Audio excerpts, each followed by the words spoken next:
हम सभी ने ना अपनी जिंदगी में कभी ना कभी एक बहुत ही अजीब सी चीज जरूर की है। अच्छा, वो क्या? मतलब बिना किसी कारण के और बिना किसी भूख के भी बस उठकर फ्रिज का दरवाजा खोल देना, अरे हाँ, ये तो बहुत ही आम बात है है। ना। मतलब बस अंदर झांकना कि शायद कुछ नया मिल जाए।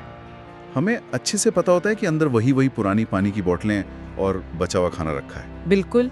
फिर भी हम 15 मिनट बाद दोबारा जाकर उस दरवाजे को खोलते हैं। ये एक कह सकते हैं कि अनियंत्रित सी आदत होती है। सही कहा।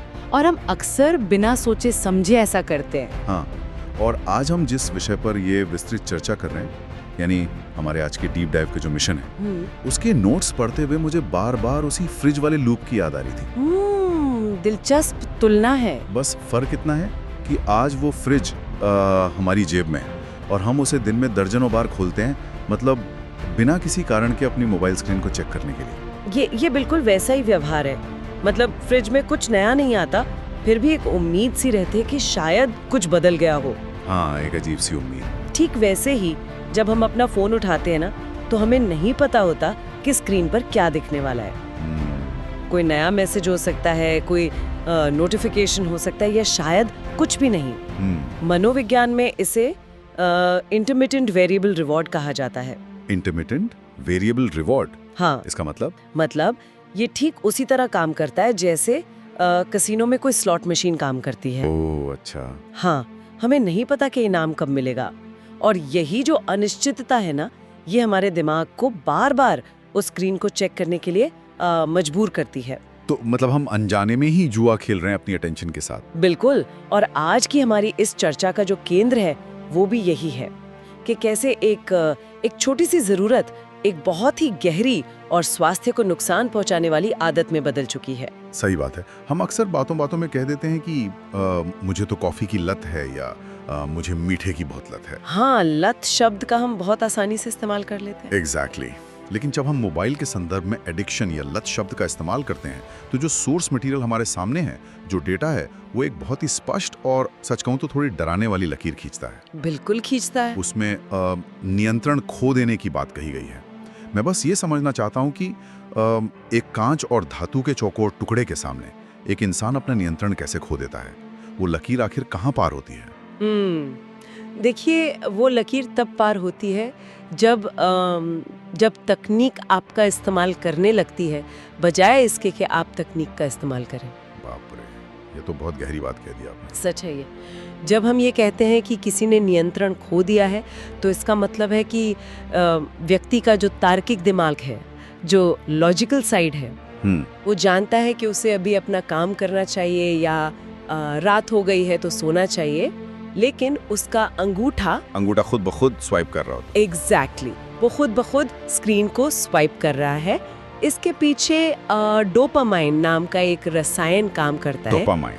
हाँ, इसके बारे में तो बहुत सुना है। लोग कहते हैं ये खुशी का हार्मोन है। यही तो गलतफहमी है। अक्सर लोग सोचते हैं कि डोपामाइन खुशी का रसायन है, लेकिन असल में ये चाहत या क्रेविंग का रसायन है। अच्छा, मतलब खुशी नहीं बल्कि कुछ पाने की इच्छा। बिल्कुल।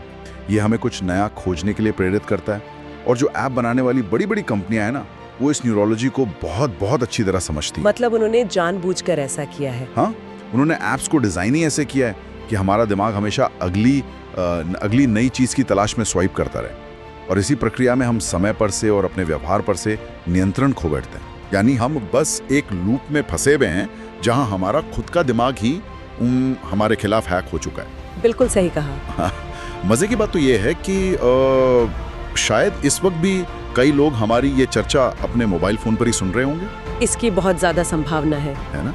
ये हमारी जिंदगी में इस कदर घुस चुका है कि हम इसके जो शारीरिक नुकसान हैं, उन्हें पूरी तरह से नजरअंदाज कर देते हैं। हम सिर्फ मानसिक पहलू देखते हैं, शरीर को भूल जाते हैं। हाँ, जबकि हमारे पास जो रिसर्च है, वो शरीर पर पड़ने वाले सीधे प्रभावों की एक बहुत लंबी सूची देती है, और इसमें जो सबसे पहला नाम है वो है हमारी नींद का। नींद सबसे पहले प्रभावित होती है। नोट्स में लिखा है कि मोबाइल की ब्लू लाइट, नीली रोशनी दिमाग को एक्टिव रखती है, लेकिन रोशनी तो रोशनी होती है ना? मतलब कमरे के बल्ब की पीली रोशनी और मोबाइल की नीली रोशनी में ऐसा क्या फर्क है कि हमारी नींद ही गायब हो जाती है? यहाँ पर ना हमें मानव विकास या यूं कहें कि इवोल्यूशन का विज्ञान समझना होगा। इवोल्यूशन, वो कैसे? देखिए, लाखों सालों से इंसानी शरीर एक आंतरिक घड़ी के हिसाब से चलता आया है, जिसे हम सर्केडियन रिदम कहते हैं। सर्केडियन रिदम, हाँ, बॉडी क्लॉक। बिल्कुल। ये घड़ी सूरज की रोशनी से सेट होती है और दिन के समय जब सूरज की रोशनी होती है तो उसमें नीले प्रकाश यानी ब्लू लाइट की मात्रा बहुत अधिक होती है। अच्छा, तो प्राकृतिक रोशनी में भी ब्लू लाइट होती है? बहुत ज़्यादा होती है। और जब ये नीली रोशनी हमारी आंखों में जाती है तो ये दिमाग को एक स्पष्ट संकेत देती है कि उठ जाओ, दिन का समय है, शिकार पर जाना है या काम करना है। ठीक है, ये तो दिन की बात हो गई। लेकिन जैसे ही सूरज ढलता है और अंधेरा होता है, हमारा दिमाग मेलेटोनिन नाम का एक रसायन छोड़ना शुरू करता है। मेलेटोनिन? हाँ, ये मेलेटोनिन ही वो चीज़ है जो हमें नींद का एहसास कराता है और शरीर को एक तरह से मरम्मत के मोड में या रिकवरी मोड में ले जाता है। तो इसका मतलब ये है कि जब हम रात के 12 बजे एकदम अंधेरे कमरे में अपना फोन चेहरे के ठीक सामने रखकर देखते हैं, हाँ, तो हम मूल रूप से अपने दिमाग को ये बता रहे होते हैं कि अभी दोपहर के 12 बजे। बिल्कुल, आपने एकदम सही पकड़ा। वो जो फोन की नीली रोशनी है वो सीधे आंखों के रास्ते दिमाग तक जाती है और उस मेलेटोनिन के उत्पादन को तुरंत रोक देती है। बाप रे, मतलब दिमाग को बेवकूफ बना दिया हमने। हाँ, दिमाग भ्रमित हो जाता है। शरीर थका हुआ है, मांसपेशियां आराम चाहती है, लेकिन दिमाग कह रहा है कि अभी दिन है, सतर्क रहो। यही कारण है कि फोन बंद करने के बाद भी हम घंटों करवटें बदलते रहते हैं। एग्जैक्टली। इसीलिए स्क्रीन बंद करने के बाद भी घंटों तक नींद नहीं आती, क्योंकि शरीर को वापस उस मेलाटोनिन को बनाने में थोड़ा समय लगता है। ये तो सच में दिमाग को चकवा देने वाली बात हो गई। और सिर्फ नींद ही नहीं, जब हम उस स्क्रीन को घूर रहे होते हैं ना, तो हमारी आंखों के साथ भी कुछ बहुत ही अजीब हो रहा होता है। हाँ, ड्राई आईज की समस्या। बिल्कुल। जानकारी में आंखों की जलन और दर्द का जिक्र है। मैंने कहीं पढ़ा था कि जब हम स्क्रीन देखते हैं तो हम पलकें झपकाने ही भूल जाते हैं। हम बस एक टकू से देखते रहते हैं, जैसे कोई सम्मोहन हो गया हो। ये एकदम सही बात है। आपको पता है, एक सामान्य स्थिति में इंसान 1 मिनट में कितनी बार पलकें झपकाता है? शायद 10-12 बार। करीब 15 से 20 बार, जिससे आंखों में प्राकृतिक रूप से नमी बनी रहती है। अच्छा। लेकिन स्क्रीन देखते समय ये दर गिरकर सिर्फ 3 या 4 बार प्रति मिनट पर आ जाती है। क्या? 15 से सीधे 3 या 4? हाँ, और पलकें ना झपकने की वजह से आंखों का पानी सूखने लगता है, जिससे वो जलन, ड्राई आईज और भारीपन या सिरदर्द जैसी समस्याएं पैदा होती हैं। उफ, और ये सिर्फ आंखों तक सीमित नहीं है, शरीर के बाकी हिस्सों का क्या हाल हो रहा है ये भी सोचने वाली बात है। बिल्कुल, हमारा पूरा पोस्चर खराब हो रहा है। हाँ, और शरीर के बाकी हिस्सों से मुझे उस बिंदु की याद आती है जिसने मेरा ध्यान मतलब सबसे ज्यादा खींचा। वो था टेकनेक। हाँ, ये बहुत तेजी से बढ़ रही बीमारी है। जब हम फोन देखते हैं तो हमारी गर्दन हमेशा नीचे की तरफ झुकी होती है ना? और इससे होने वाले दर्द को ये नाम दिया गया है। जब मैं इसके बारे में सोच रहा था तो मुझे औद्योगिक क्रांति यानी इंडस्ट्रियल रेवोल्यूशन के दौर की याद आ गई। वो कैसे? मतलब पुराने समय में जब कारखानों में नई नई मशीनें आई थी तो मजदूर दिन भर एक ही मशीन पर झुककर काम करते थे। हाँ, बिल्कुल। जिससे उन्हें रीढ़ की हड्डी और जोड़ों की बहुत सी बीमारियां होने लगी थी। तो क्या ये टेक्निक आज के हमारे डिजिटल युग की वैसी ही बीमारी नहीं है? मतलब क्या हमारा शरीर इस तरह से नीचे की तरफ लगातार मुड़कर रहने के लिए बना ही नहीं है? आपने बिल्कुल सही तुलना की है। अगर हम विकासवादी नजरिए से देखें तो इंसान का शरीर सीधा चलने, सामने देखने और शिकार या खतरों पर नजर रखने के लिए इवॉल्व हुआ है। गर्दन का जो मुख्य काम है वो सिर को संतुलित रखना है। अब एक वयस्क इंसान के सिर का वजन लगभग 4.5 से 5 किलो होता है। 5 किलो, ठीक है। जब हम सीधे देखते हैं तो गर्दन की मांसपेशियों पर सिर्फ इसी 5 किलो का भार होता है। लेकिन जैसे ही हम फोन देखने के लिए अपनी गर्दन को 45 या 60 डिग्री के कोण पर नीचे झुकाते हैं, हाँ, जो कि हम आमतौर पे करते ही हैं। बिल्कुल, तो गुरुत्वाकर्षण के कारण गर्दन की मांसपेशियों पर पड़ने वाला दबाव बढ़कर 25 से 30 किलो तक हो जाता है। बाप रे, 25 से 30 किलो? हाँ, सोचिए। इसका मतलब तो ये हुआ कि हम हर समय अपनी गर्दन पर एक 7-8 साल के बच्चे को बिठाकर घूम रहे हैं। एग्जैक्टली। और हमारी गर्दन की जो छोटी मांसपेशियां हैं वो इतने भारी वजन को लगातार उठाने के लिए नहीं बनी है। बिल्कुल नहीं। इसीलिए तो दर्द शुरू होता है, नसें दबने लगती हैं और आजकल सर्वाइकल की समस्याएं इतनी आम हो गई हैं। और यहाँ एक बात बहुत ही दिलचस्प हो जाती है, ये सारी शारीरिक दिक्कतें अलग अलग काम नहीं कर रही हैं। हाँ, ये सब आपस में जुड़ी हुई हैं। मतलब ये सब एक दूसरे को बढ़ावा दे रही हैं। एक ऐसा जाल बन रहा है जिसमें शरीर खुद ही अपने खिलाफ काम कर रहा है, जिसे हम एक दुष्चक्र या विशस साइकिल कह सकते हैं। हाँ, विश्व साइकिल। इसे इस तरह देखिए, टेक्निक की वजह से गर्दन और पीठ में दर्द होता है। अब दर्द होने की वजह से और लगातार स्क्रीन से चिपके रहने की वजह से व्यक्ति की शारीरिक गतिविधि यानी फिजिकल एक्टिविटी कम हो जाती है। वो चलना फिरना बंद कर देता है। बिल्कुल। और जब शरीर चलता फिरता नहीं है तो वो प्राकृतिक रूप से थकता नहीं है। ओहो, और फिर रात में वो मोबाइल की नीली रोशनी दिमाग को जगाए रखती है और मेलाटोनिन को रोक देती है। मतलब शरीर पहले से ही कम थका है और ऊपर से नींद भी नहीं आ रही। एग्जैक्टली। नतीजा ये होता है कि अगली सुबह इंसान और ज्यादा थका हुआ और चिड़चिड़ा उठता है। ऊर्जा कम होने के कारण वो अगले दिन व्यायाम करने के बजाय सोफे पर बैठकर फिर से फोन चलाने लगता है। और ये पहिया बस घूमता रहता है। हाँ, और हर चक्कर के साथ ये लूप और गहरा होता जाता है। ये तो सच में डराने वाला है। लेकिन शारीरिक दर्द तो फिर भी एक अलार्म सिस्टम की तरह काम करता है। सही कहा।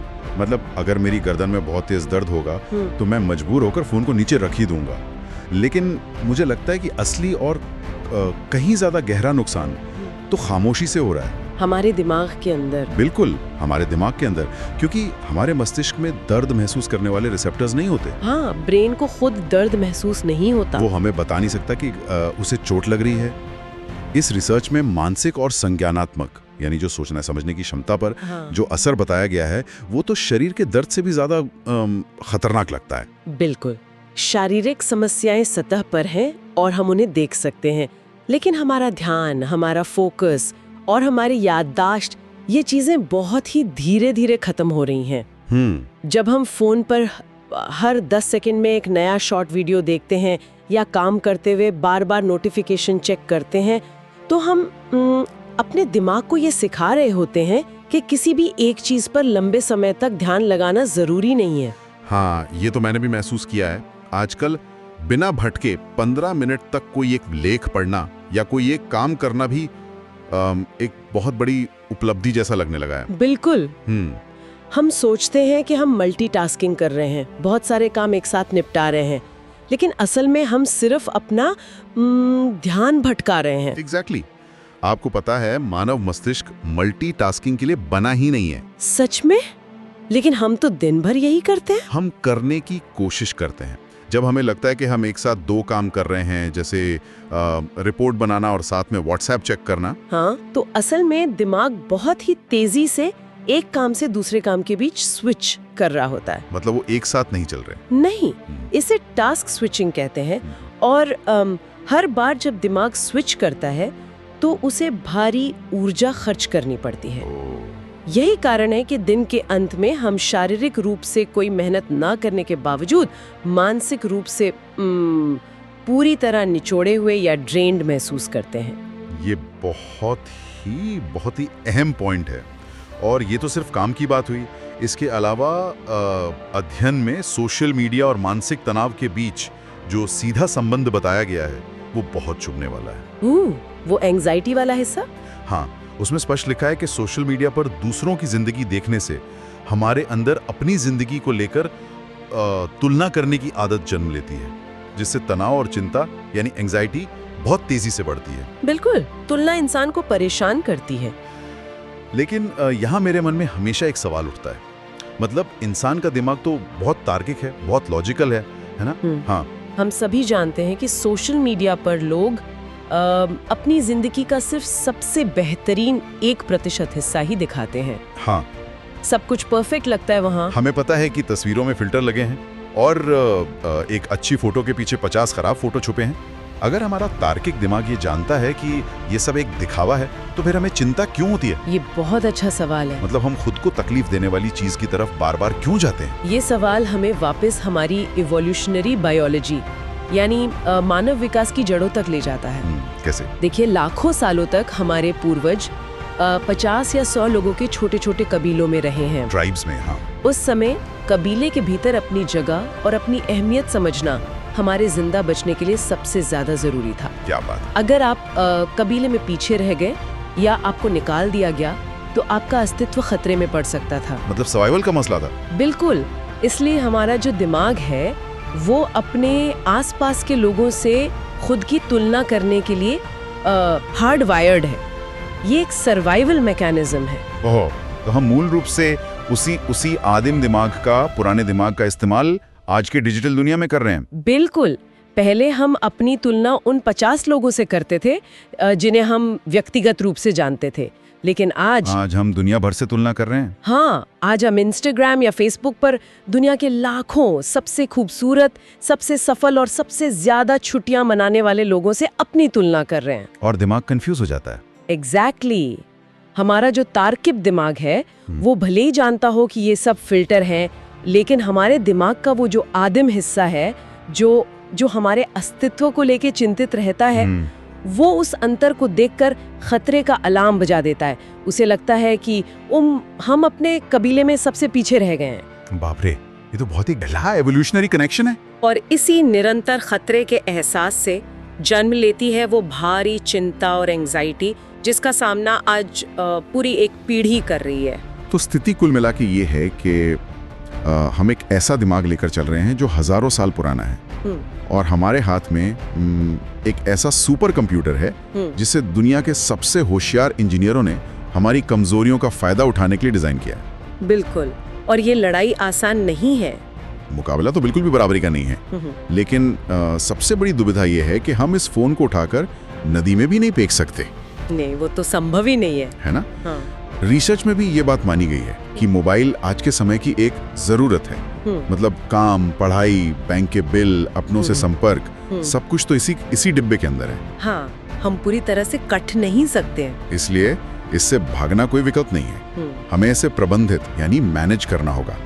और खुशी की बात यह है कि इस समस्या की जो समाधान बताए गए हैं सोर्स में, वे बहुत ही व्यवहारिक हैं। हाँ, जब हम दुश्मन को समझ लेते हैं तो उससे निपटना आसान हो जाता है।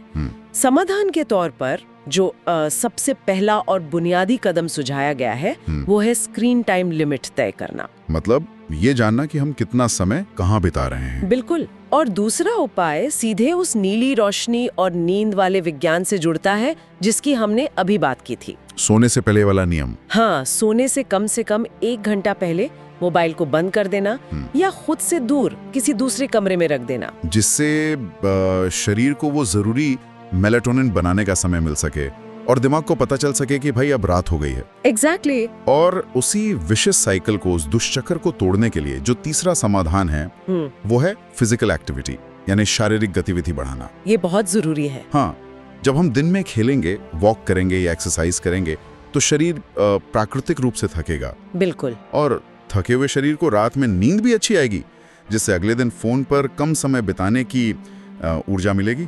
सही कहा।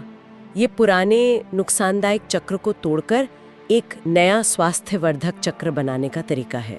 लेकिन इन सब में जो एक समाधान मुझे सबसे ज्यादा कह सकते हैं कारगर लगा, वो है नोटिफिकेशन बंद करना। ओह, वो सबसे बड़ा गेम चेंजर है। हाँ, क्योंकि यही वो चीज है जो हमारा ध्यान सबसे ज्यादा चुराती है।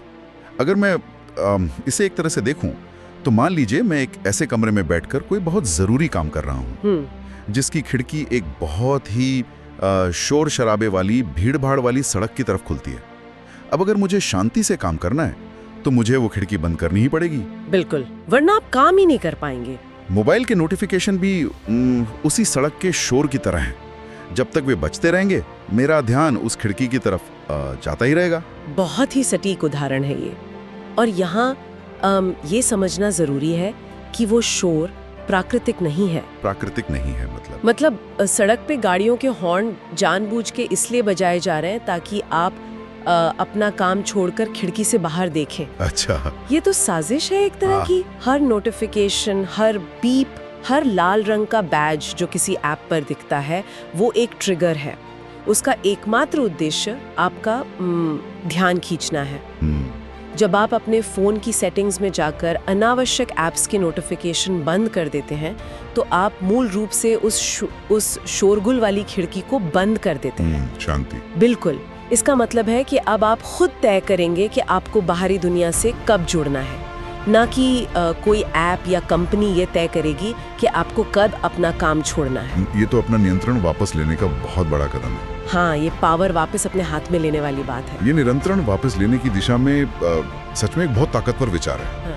और इसी नियंत्रण को और मजबूत करने के लिए आखिर में डिजिटल डिटॉक्स और एक 7 दिन के छोटा सा चैलेंज का जिक्र किया गया है। हाँ, वो 20% वाला चैलेंज। बिल्कुल।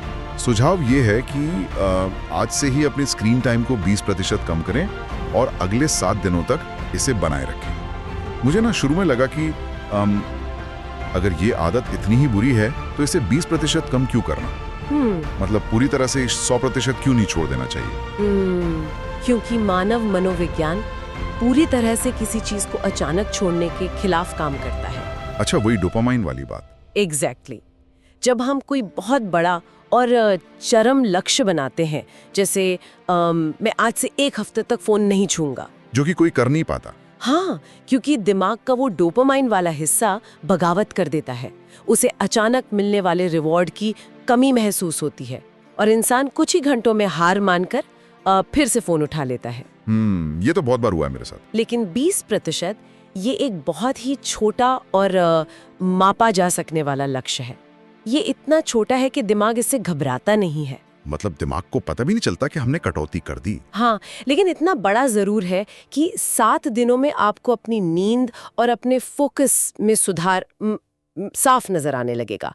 छोटे और निरंतर बदलाव ही किसी आदत को जड़ से बदलने का एकमात्र तरीका होते हैं। तो अगर हम इस पूरी चर्चा को समेटे तो आज हमने देखा कि कैसे एक छोटा सा उपकरण जो हमारी जिंदगी को आसान बनाने के लिए था, धीरे धीरे हमारे न्यूरोकेमिकल्स को हैक करके एक लत बन जाता है। बिल्कुल। हमने समझा कि कैसे नीली रोशनी हमारी जैविक घड़ी को धोखा देती है, कैसे हमारी गर्दन 25 किलो का अप्राकृतिक भार उठा रही है और कैसे हमारा आदिम दिमाग सोशल मीडिया के इस अनंत कबीले में खुद को असुरक्षित महसूस कर रहा है। और सब कुछ आपस में जुड़ा हुआ है। हाँ, लेकिन हमने ये भी देखा कि छोटे छोटे कदमों से, जैसे सोने से पहले फोन दूर रखना, नोटिफिकेशन की खिड़की बंद करना और अपने स्क्रीन टाइम में सिर्फ 20% की कटौती करना, हाँ। हम इस पर वापस नियंत्रण पा सकते हैं। और अंततः ये जानकारी इसलिए महत्वपूर्ण है क्योंकि आज की दुनिया में सबसे कीमती चीज पैसा नहीं है, तो क्या है? बल्कि हमारा ध्यान